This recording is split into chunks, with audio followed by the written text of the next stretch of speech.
which a lot of my constituents are asking me, that when we finally leave on the 31st of October, that if it were to be without a deal, there will be no adverse effect on any UK-European defence collaboration, especially in the field of procurement, manufacture and wider operations.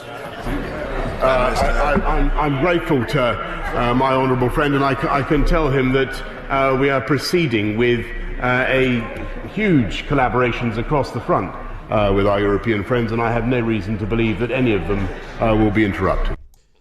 You know, that 30-second exchange, or more specifically the response from the Prime Minister, truly encapsulates a monumental amount of treachery that could potentially be on the horizon. Of course, they're referring to the EU Defence Union, and I'd recommend the YouTube channel UK Column or the Veterans for Brexit if you're wanting to see more information on that, if you're unfamiliar. But the gist of it is basically that within the initial withdrawal agreement that Theresa May's government conjured up, she had made it so that our defence and security services would fall under European Union control if signed. Now, I've not heard that being mentioned once from anybody, from any party in Westminster, nor have I heard any attempt or any effort to remove these somewhat loopholes that Theresa May created when Boris Johnson took over.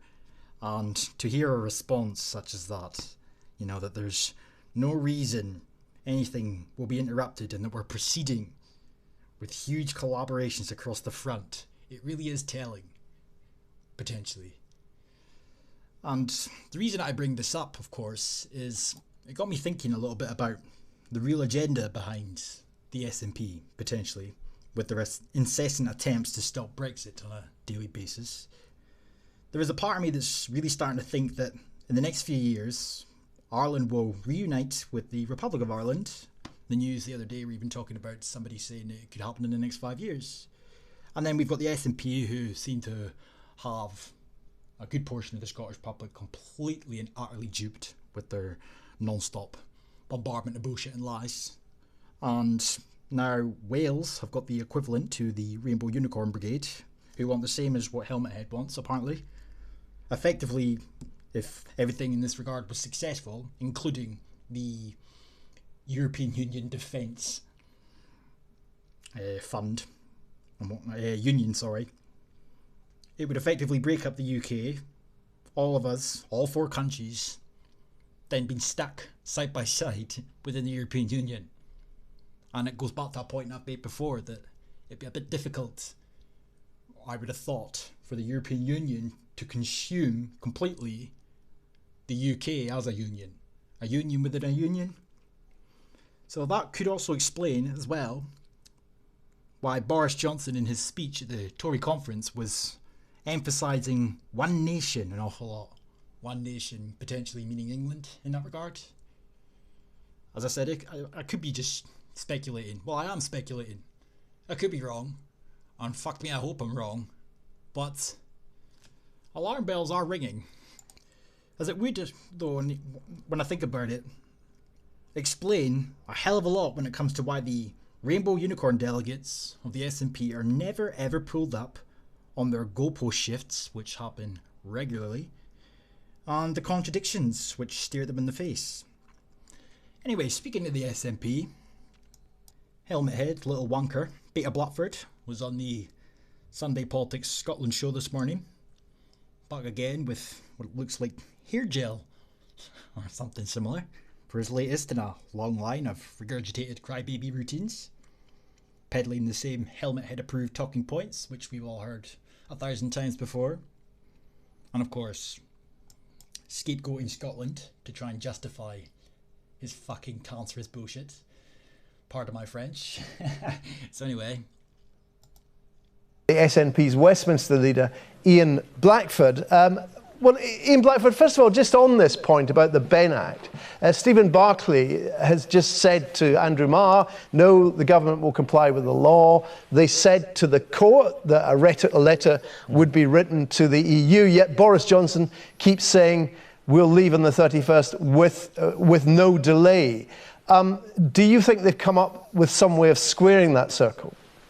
No, I don't, Gordon. I think this is bluff and bluster that we've got from the government. There's been all sorts of rumours circulating over the last few days. They seemed to indicate at one point that they wouldn't sign the letter, that they would end up going to the Supreme Court in London. We know that they won't win that battle. We have checked numerous times that, as far as we are aware, that the Ben Act is pretty watertight. But I think, it's what has happened over the course of the last few weeks is that the courts have done their job. The Supreme Court did its job over prorogation. As you know, that there's actions in the Court of Session in Edinburgh at the moment that would compel the court to send a letter in the absence of the government doing that. Politicians have got to accept their responsibilities as well. I commend the legal establishment for what it's done. Yes, it's been a source of great help is it a concern on your part that should the government go to the Supreme Court challenging any decisions of the Scottish court, that the whole thing could drag out? And, it might suit the government if it dragged out a court case and we, in effect, crash out of the European Union before it's decided. No, that shouldn't happen, and that's one of the reasons why the date of the 19th of October was chosen for the letter, because it gives time for that legal process to run its course. But there's another factor, Gordon, which is really important, and that is that this is a minority government. The majority against no deal. A bunch of arch Remainers holding a minority government to ransom to ensure that their agenda is fulfilled. Their end goal is complete, of course, to stop Brexit at any cost. One does have to wonder who really is acting dictatorial when all said and done. How, if there isn't an ever-growing amount of people in this man's constituency that don't think he's a wanker, or think he's a wanker, I should say, sorry. If there isn't more people coming around to that way of thinking, then I don't know what it's going to take to convince them a minority government, and I wonder why that is, because you refuse to general elections. And I want to congratulate colleagues for that. And we Listen, man. know that at any point, and the government knows this too, we can seize control of the order paper, and we can do that at any day of our choosing. So if the government is not complying with the Ben Act, there are things that we can do. We will take our responsibilities. Of course, ultimately, we have the... Sorry, can you just explain that? What do you mean by that? If the government, if it comes to the 19th and a letter is not sent, how does Parliament seizing control of the order paper help? Well, because what it means is that the opposition, all the opposition parties, including the Tory rebels, have a majority to make sure that we can dictate the agenda in Parliament any day, so we can bring forward legislation. There are mechanisms that we can put in place. I apologise, and you'll appreciate that I don't want to go into detail on that today, but we've... And no one cares. No one gives a shit. Same old, is it not? How many interviews has he conducted where he comes away with the same gaff? At the end of the day, Theresa May gifted these people, and again plays into the theory of it all being a farce, a dog and pony show. How very convenient that these anti-democratic, rabid far left wing, staunch EU fanatics were gifted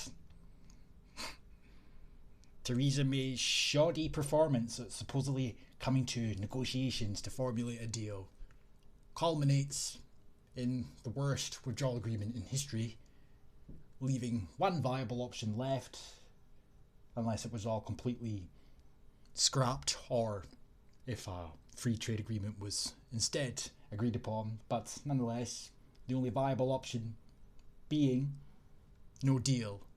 Then Beta Blackford and the team swoop in to block it after peddling hysteria. Oh, you've got to give it to Theresa May. She gifted them. Gamed out all of this, and we know exactly how we can do that. I mean, the ultimate, I suppose, is the ability to bring the government down in a motion of no confidence, and as you're aware, that's one thing that we have been pushing for. I know you've been discussing, I know you want to keep it to do the secret squirrel routine on exactly what you might do because you're afraid the government might get wind of it. But the basic outline of this, because I haven't heard this before, is that should the government fail to send a letter when it's supposed to send a letter, Parliament could immediately seize control of the order paper and bring forward legislation that would compel either the government or someone else, perhaps the Speaker, to send a letter which would represent Britain's position asking for an extension. That's the gist of it. You know, another thing that I can't take seriously about the developments of the last week is the fact that it wouldn't matter how decent the proposals Boris Johnson had put forth to the European Union, the fact that it's out there in the airwaves, it's common knowledge that if they can't get a deal, the Ben bill will prevent leaving without a deal. So, would it not make sense for the European Union to just decline it anyway? And of course, some of them are up in arms because they don't think it's a viable proposal that he's put forth anyway. So it's almost as if he's given them justification to reject it. Who knows? But I'm just saying, it's rather bizarre that we're being led down this path to think that if we don't get a deal, then we're going to have to ask for an extension. Now we're relying on the European Union to accept said deal, said proposal, when they themselves want us to remain within the European Union. Why would they do that? Yeah, there's a number of things that we can do. Of course, we're in Parliament Monday and Tuesday, so there are opportunities that will be presented this week as well, and we need to make sure that we use the time. I mean, there is a very real concern that this is a government that will stop at nothing. We've had that double speak that they've said over the course of the weekend, said again this morning, that we will be leaving on the 31st of October, but the letter which has been written, or the submission that's been given to the court on behalf of the government, makes it clear that the extension letter will be written. Both these things can't be true. Well, you'd know all about that, wouldn't you? Bit rich. I mean, where do I begin? Trying to stop Brexit. Wanting independence. The Ben bill is simply preventing no deal. The Ben bill is to stop Brexit. We need a vote of no confidence because the Prime Minister intends to have a no-deal Brexit. We need a vote of no confidence because we want to remain in Europe at the end of October. And that's the only way that that will be possible. I could go on. And I think it is important that Parliament calls the government to account on that this week. So you've explained, should they fail to comply with the Ben Act, you could seize control of the parliamentary agenda. But you've also mentioned this issue of a vote of no confidence. On the timing of that, I mean, you've been in talks with the other people who are against the no deal. I'm making an assumption that the 21 former Conservative MPs would be reluctant to do that before it's seen that Boris Johnson has at least had a chance at the European summit to come up with anything. Am I right? So can we assume that any vote of no confidence will not happen before the European summit? Well, I hope that that's not the case. I think it is obvious to everybody now that what happened last week... Sorry, you hope what's not the case? I hope it's not the case that we wait until after the European Council. I would like us to move as early as possible. We now know that the proposals that have come forward from the government are not going to result in a deal. This is, again, just Boris Johnson trying to create the picture. And this is you trying to stop Brexit, but pretending it's simply trying to prevent no deal. That he's the one that's been willing to negotiate, and Europe has said no. Quite frankly, the proposals from the government are not acceptable on any level. So we need to close the door on that. And I'd simply say to colleagues that the earlier we can do this, the better. Because if you look at the legislation as is, if we move a motion of no confidence, that we've got 14 days to put in place an administration, that Boris Johnson can seek to try and stay in office over that period. So we really need to do this by the middle of the month at the very, very latest, Gordon. Right, but you can understand, can't you? The feel. I mean, it would be. It's asking a lot to ask Conservative MPs or ex-Conservative MPs who've had the whip withdrawn to vote in effect for perhaps Jeremy Corbyn as Prime Minister, without at the very least giving the current Prime Minister Boris Johnson a chance to. It may not take till the European summit. I mean, it may become clear over the next few days. There's no basis for negotiation. But you can understand that they would probably want that process to be given a chance before there's a no confidence motion. And there's no point in having a no confidence motion unless you're going to win it, as Labour keeps saying. That's demonstrably the case, and I absolutely understand everything that you're saying.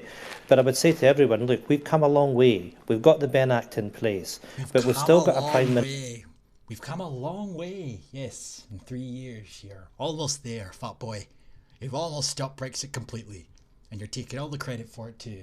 Scapegoating Scotland in the process, creating the division that you probably will need to exploit. Minister in office that we can't trust. And what was your excuse before Boris Johnson became Prime Minister? You've always got a fucking excuse. Well, we can't trust him, he needs to be ousted. What was your excuse before that? Because there's always an excuse. Like there has been since the day the referendum result didn't go in your favour. I'm asking each and every one of them to go the extra mile to... Because Beta Blackford and Helmet Head want to remain in Europe. Jesus, man. I don't know, I'm torn between wanting this to be a dog and pony show more than I mean, if this stuff is genuinely real, I mean, this man's pathetic. This party are pathetic. Bias aside, I mean, I resent the Labour Party and all the rest of it, but the amount of lies and bullshit that the SNP are responsible for peddling, the amount of division that they create, and the agenda that they've got planned for Scotland in the future, and people cannot see any of it because they can't see past Helmet Head. I mean, it's embarrassing. They do not speak for people that voted to remain, because surely at this point, the only people that are still on board with stopping Brexit, no matter the fucking costs, and then think that they're going to sail off into the sunset after they've done that with an independence referendum of their own, they have to be rabid far left Joanna Cherry lookalikes. There's just no fucking way a rational human being is on board with what this little dick is doing. Recognise, whether it's Jeremy Corbyn or anyone else, what we're talking about doing is putting someone in number 10 in an administrative capacity to do two things: to send that letter to extend Article 50 and to call an election. Okay. Everyone needs... Okay, and what the fuck would be the point of sending an extension request? Said extension request is accepted. And then what? Oh, we have a general election. That's what he's going to say next. Of course that's what he's going to say next, because that's what he's been instructed to say. It's all he ever fucking says with that double chin. The point is, though, what is the point, in theory? What is it going to lead to? You've blocked no deal. The European Union have got no incentive to come away with a better deal. You want us to remain. Rendering the mandate null and void, but this is a fact that seems to be getting swept under the rug because they've got a new plan in play now, and the media are playing along with it, and it's really starting to fucking annoy me. They don't have a mandate for an independence referendum, so I don't know how the fuck they are getting away with saying that they have the right to call upon a referendum. Anyway, that comes later. Needs to keep in mind that whether it's Jeremy or whether it's anybody else that's in that situation, that their hands are very clearly tied by the fact it's the opposition, the collective opposition, that are putting that Prime Minister in place. There's not a great deal that Prime Minister can do unless they've got the support of that coalition. So it's a time-limited proposition. It's very much on the basis that it's to do just exactly as we're saying. It's to deliver the extension and it's to deliver the election, which is in absolutely all our interests. We've got a Prime Minister that we can't trust, that we need to remove, and I am asking colleagues to go that extra mile to do that. Okay, and are you adamant that this interim government, should it ever come about, its task will be specifically send a letter to get an extension and call an election, not have a referendum before an election? No, we don't have time for that, because if you're talking about a referendum, that won't happen till the spring. And you'll be then talking about an emergency government that would have to sit in office for a number of months to pass, for example, a budget. That is a tall order, Gordon. I think what we should do is put this back to the people. We will do our job in Scotland as the SNP to oppose the Brexiteers, to make sure that we offer the people in Scotland the chance to vote for the SNP on the basis of the people of Scotland have the right to determine their future. The only reason we're talking about independence, or they're talking about independence, is because the Brexit referendum result gave them a mandate. But they have spent 2 to 3 years peddling histrionics, fear porn, hysteria, etc., crying and whining, demanding a people's vote, demanding to stop Brexit, you name it, they've been at it. Everything in their power to thwart, scupper, stop, everything. Bar, respect, democracy. Funnily enough, that's what they do best. But they have no legal basis to call upon an independence referendum if the circumstantial changes within their mandate do not occur. So whenever they peddle this pish about giving the people of Scotland a right to choose, that is predicated on Brexit occurring. That is predicated on circumstantial changes occurring. And this is where this misleading BS is on full display from Chupcakes with his hair gel, because they're now trying to suggest that they want to promise the people of Scotland the right to choose independence, the right to determine our future. They're determining our future right now, but more to the point, this referendum that they're talking about, they can only give it to you if Westminster grant them a Section 30 order paper, which is a Bakshi referendum, it's not the same referendum that they would have been legally able to act upon if the aforementioned from their mandate, the criteria within their mandate, was met, aka Brexit. And you cannot argue the point, as they try to do, that they don't want the UK to be harmed. They want to stop no deal and then have an independence referendum for themselves. So they want to fuck up Brexit for England, then have independence, in theory. Well, and why didn't they vote for Theresa May's deal? And you can't argue the point that it's because they don't want to cause harm to the UK or to England. You know, it's all about compassion because they're progressive and inclusive and so on. But it contradicts itself. That argument contradicts itself, that they don't want to cause harm to England because they're trying to stop Brexit for England and then go off on their merry way with a referendum in hand. So they would have harmed England anyway. Then leaving the Union would harm England anyway, or harm the Union. So these tropes and these talking points, they contradict each other. I mean, what the fuck? Am I the only person in this country that can see this? Fucking hell. And England and Wales to do their job as well. Now, there's been a bit of talk, hasn't there, recently about, I mean, it's perfectly conceivable. In fact, I heard John Curtis earlier explaining why, even though the Conservatives are ahead in the polls, that you could end up with another hung parliament. Maybe there would be one where Labour was slightly ahead, and you might be in a position to be very powerful. Now, Labour have said they don't want a coalition with you. And have you had any discussions with Labour about this, that one of your conditions for that would be that you get a Section 30 order for another independence referendum? Well, another one of my predictions has come to fruition. Fucking hell, man. Oh my god. Again, no, demanding a Section 30 order paper so they can have a referendum because of this hoo-ha about the right to have a referendum. A right for independence referendum, sorry. And this is all predicated on the fact that Brexit occurred 3 years ago, supposedly. Which, of course, paved the way for a second referendum. But they have made it their fucking life ambition to stop Brexit. So why is that not being brought up? They have no right to call upon any referendum. What they are trying to do now is obtain a Bakshi referendum.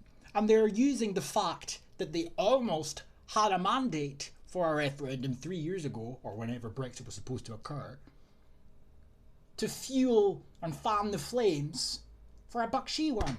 Why is this guy haplessly sitting there and not mentioning this? Why does nobody mention this? Well, I'd simply say to Jeremy and to anybody else that they have to respect democracy. We have that mandate there. If the people in a Westminster election reinforce that by voting for the SNP, he has to respect that it should be the Scottish Parliament that determines when a referendum is called, not a government in Westminster. Once in a generation. Once in a lifetime. Or words to that effect. Circumstantial changes would have brought forth a second referendum. But nothing has changed. Not a damn fucking thing.